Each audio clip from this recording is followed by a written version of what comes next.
इम्तिहान। अक्सर जिंदगी में हमें ऐसे दौर से गुजरना पड़ता है जहां हम बिल्कुल ही कमजोर पड़ जाते हैं, पर यही हमारी जिंदगी का बहुत बड़ा इम्तिहान होता है। एक ऐसा ही इम्तिहान मैंने और मेरे दोस्त समीर ने भी दिया, जिसके लिए हमें अपनी जिंदगी को ही दांव पर लगाना पड़ गया। समीर एक शिप कंपनी में कप्तान की जॉब करता था। उसे समुद्र बहुत पसंद था और जब उसे उसकी पसंद की जॉब मिली तो वो बहुत खुश हो गया। लेकिन इसमें एक ही प्रॉब्लम थी, उसे कई महीनों तक प्रोजेक्ट्स पर काम करने के लिए घर से दूर रहना पड़ता था। मैंने समीर के सपने को पूरा करने के लिए उससे दूर रहना भी एक्सेप्ट कर लिया। समीर की छुट्टी का वो आखिरी दिन था और मैं उसके साथ समय बिताकर आगे के लिए कुछ यादें इकट्ठा कर रही थी। अगले दिन समीर अपना सामान पैक करके जाते हुए मुझसे बोला, मनीषा, अपना ध्यान रखना। उस दिन मुझे अंदर से बहुत डर लग रहा था, जैसे आगे कुछ बुरा होने वाला हो। उसके जाने के बाद मैं अपनी नम आंखों में से आंसू साफ करके अपने कमरे में आकर समीर की तस्वीर को देखने लगी। उसकी याद में इसी तरह से कुछ महीने बीत गए। एक दिन अचानक मेरे फोन पर एक अनजान नंबर से फोन आया। मैं उस कॉल को काटने ही वाली थी कि मुझे ना जाने ऐसा लगा कि समीर का कॉल हो सकता है, और मैं सही थी। कॉल उसी का था, पर उसने मेरा हाल चाल पूछने की जगह जो कहा, उसे सुनकर मैं शॉक हो गई। हेलो मनीषा, मेरे पास ज्यादा टाइम नहीं है तुम्हें डिटेल बताने का, पर यहाँ पर बहुत बड़ी गड़बड़ चल रही है। यहाँ लड़के ये थे समीर के वो आखिरी शब्द जिन्हें मैंने सुना। मैं कुछ कहती इससे पहले ही कॉल कट गया। मैंने कई बार समीर से कांटेक्ट करने की कोशिश की, पर उसका फोन ही नहीं लगा। मुझे बहुत टेंशन हो रही थी कि आखिर वहां क्या हुआ होगा। समीर इतना डरा हुआ क्यों था? वो आखिर मुझे क्या बताना चाहता था? कुछ दिनों बाद मुझे समीर की कंपनी से कॉल आई, जिसमें मुझे बताया गया कि समीर एक एक्सीडेंट में मारा गया है। ये सब कुछ सुनकर मेरे पैरों तले जमीन ही खिसक गई। मैं कई दिनों तक इस बात को एक्सेप्ट ही नहीं कर पाई, लेकिन समीर के आखिरी शब्दों से मैं समझ गई कि उसका कोई एक्सीडेंट नहीं हुआ है।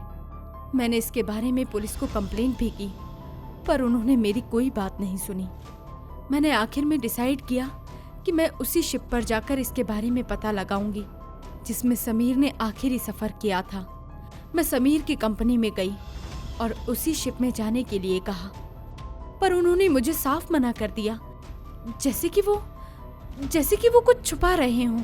मैंने एक एम्प्लॉय को पैसे का लालच देकर मुझे शिप में ले जाने के लिए कहा और वो मान गया। उसने मुझे चोरी छिपे उस शिप में छोड़ दिया। शिप बाहर से देखने पर बिल्कुल भी ऐसा नहीं लग रहा था कि उसमें कोई एक्सीडेंट हुआ हो। मैं ये बात इसलिए कह सकती हूँ क्योंकि शिप बहुत चमक रही थी। एक खरोंच तक का निशान भी नहीं था उस पर। मैं शिप के अंदर गई। सबसे पहले मुझे एक सफाई वाला दिखा।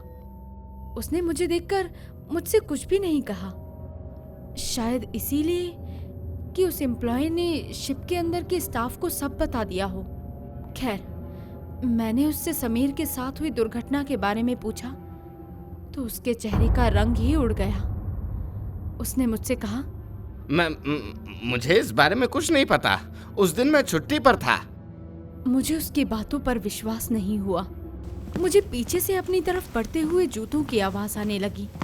मैंने पीछे मुड़कर देखा तो कप्तान की यूनिफॉर्म में एक आदमी, जिसकी उम्र लगभग 25 साल थी, मेरे पास आया और मुस्कुराते हुए बोला, गुड मॉर्निंग मैडम, क्या मैं आपकी कुछ मदद कर सकता हूँ? हाय, मैं मनीषा हूँ।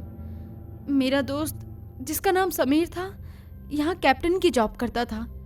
कुछ दिन पहले ही एक एक्सीडेंट में उसकी मौत हो गई। क्या आप बता सकते हैं कि उस दिन आखिर हुआ क्या था? मेरी बात सुनकर उसके चेहरे की मुस्कान गायब हो गई और बहुत ही रूड होकर उसने मुझसे कहा, मेरी कल ही ज्वाइनिंग हुई है, इस बारे में मुझे कुछ नहीं पता। इतना कहकर वो वहां से चला गया। मैं समझ गई थी कि ये सभी मुझसे जरूर कुछ छुपा रहे हैं। मैंने खुद ही शिप में इसके बारे में पता लगाने की ठानी और मैं शिप के बाहर कैबिन में तलाशी लेने लगी। मुझे पता था कि कंपनी ने सबूत मिटाने की कोशिश जरूर की होगी, लेकिन कहीं ना कहीं मेरे अंदर ये आस थी कि ढूंढते हुए मुझे जरूर कोई चीज मिल जाएगी। मैं एक कैबिन में गई और वहां एक लड़की को गंदे कपड़ों में देखा। उसने मुझे अपने पास आने के लिए कहा।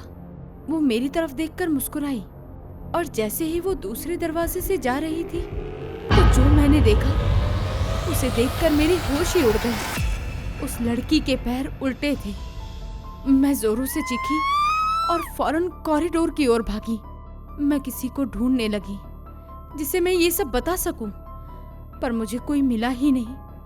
मुझे नीचे जमीन पर खून से बने ऐसे निशान दिखे जिन्हें देखकर ऐसा लग रहा था कि किसी को कॉरिडोर से घसीटा गया हो। इसी के साथ कुछ देर बाद मुझे लड़कियों के चिल्लाने की आवाज सुनाई दी। मैं डरते डरते आवाज का पीछा करने लगी और कॉरिडोर के एंड पर पहुंच गई। ये ऐसा था जैसे मुझे कोई गाइड कर रहा हो, लेकिन आगे कोई रास्ता ही नहीं था। मैंने खिड़की से देखा कि अचानक से आसमान में काले बादल छा गए और जोरों से बिजली कड़कने की आवाजें आने लगी। तभी अचानक से शिप हिलने लगी और खिड़की से एक जोर का पानी का फव्वारा मेरी तरफ आया और मैं पीछे दीवार से बुरी तरह से टकरा गई। मैंने किसी तरह से अपने आप को संभाला और खांसते हुए खड़ी हुई। मैंने देखा कि मेरे पीछे की दीवार टूट चुकी थी। शायद वो हाल ही में बनी थी। दीवार के पीछे मैंने सीढ़ियों को देखा जो नीचे कहीं जा रही थी। खैर, जैसे ही मैं सीढ़ियों से नीचे गई तो मैंने एक बंद पड़े कमरे को देखा। उसे कमरा कहना गलत होगा, क्योंकि किसी पिंजरे की तरह उसके दरवाजे में लगी बड़ी लोहे की सलाखों पर खून से बने हाथों के निशान थे। तभी मुझे अंदर से कई लड़कियों के रोने की आवाज सुनाई दी। मैंने डरते हुए पूछा, कौन है अंदर? मेरी बात का मुझे कोई जवाब नहीं मिला। मैंने दरवाजे पर लगे बड़े लोहे के ताले को देखा। मैंने उसे जैसे ही छुआ, वो अपने आप ही खुल गया। मुझे बहुत डर लग रहा था। मैं कमरे के अंदर गई। वहां बहुत अंधेरा था, इसीलिए मैंने अपने फोन की टॉर्च से देखा कि जगह जगह खून के निशान और बहुत सारी जंजीरें थी। उस जगह पर मेरा दम बहुत बुरी तरह से घुटने लगा था। मुझे कुछ भी समझ नहीं आ रहा था कि आखिर ये कौन सी जगह है और शिप में इसका क्या काम हो सकता है।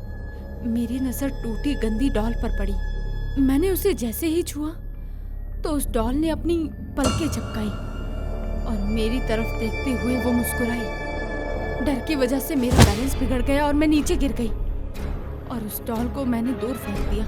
इसी के साथ कमरे में लगी जंजीरें अपने आप ही हिलने लगी। मैं वहां से फौरन भागी और मदद के लिए किसी को ढूंढने लगी, पर जहां भी मैं जाती वहां मुझे कोई नहीं दिखता। मैं भागते हुए शिप की डेक पर पहुंची। वहां पर शिप का कप्तान खड़ा हुआ था। मैंने जब उसे बताया, पर उसने मेरी बात पर बिल्कुल भी विश्वास नहीं किया और वो हंसते हुए बोला, ये आप कैसी बातें कर रही हैं? ऐसी कोई जगह नहीं है इस शिप पर। झूठ बोल रहा है ये।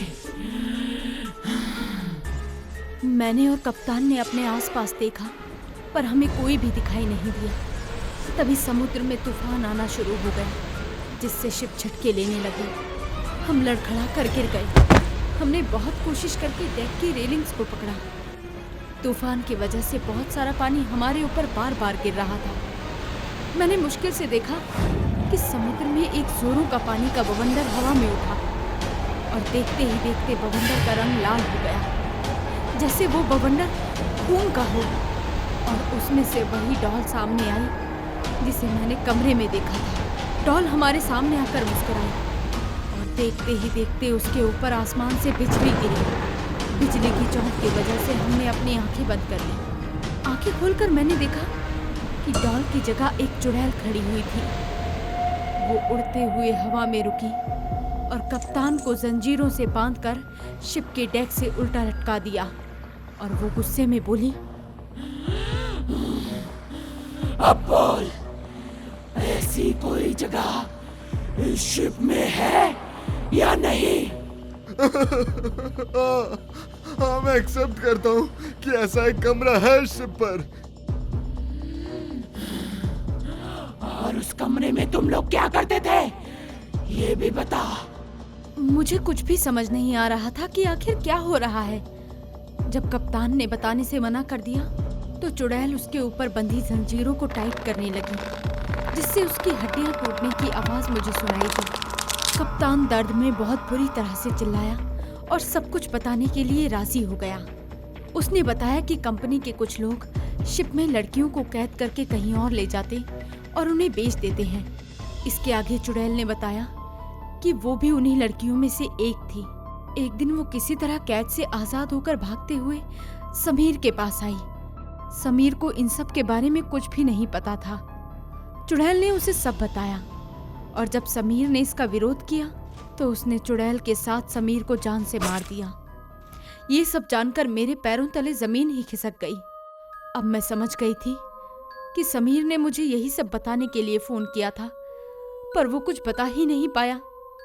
इसके बाद तूफान शांत हो गया और चुड़ैल वहां से गायब हो गई। मैंने फौरन पुलिस को कॉल करके इन सब चीजों के बारे में बताया, जिसके बाद पुलिस ने सबको गिरफ्तार कर लिया और इस तरीके से मैंने अपनी जिंदगी का सबसे बड़ा इम्तिहान पास कर लिया।